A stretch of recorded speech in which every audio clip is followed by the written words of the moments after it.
So something we don't talk about a lot is playing.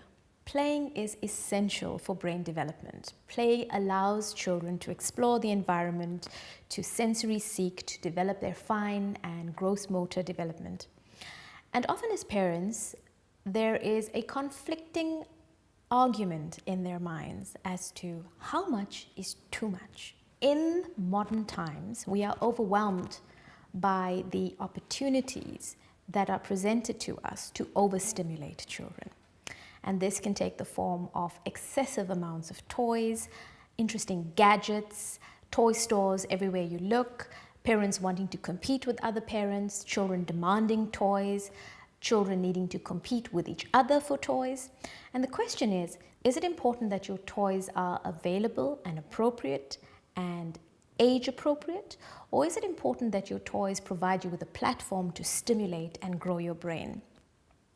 It's an interesting concept because as psychiatrists, the best developed children we often see are those children that aren't overstimulated, that are forced to play with simple toys, that have complex ideas that generate from having simple one-dimensional toys.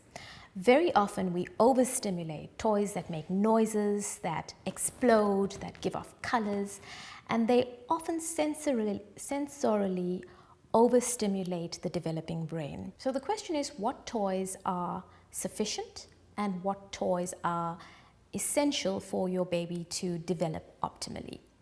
Simple is always better. These allow your children to explore their curiosity, to engage with the environment, to stimulate their fine and gross motor development. If we provide children with toys that are overstimulating, we limit or often inhibit their capacity to think independently, to try out new things, to use the environment effectively, to engage their peers, and to learn in an age-appropriate manner. So in summary, in a world full of amazingly complicated toys, what are the right toys to buy?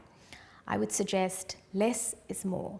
Simple, uncomplicated toys that don't overstimulate the child, but at the same time encourage them to problem solve. Good examples of these would be form boards, building blocks, puzzles, the kind of toys that they can maneuver and manipulate to encourage gross and fine motor development, as opposed to toys that just do everything, that sensory overload the child. It's also important for you to not overstimulate the child by giving them too many options and too many choices. A practical way would be to rotate the toys, to encourage them to share toys so they can find new ways of interacting with their toys. So in summary, toys are an essential part of infant brain development, but playing with your child is equally important.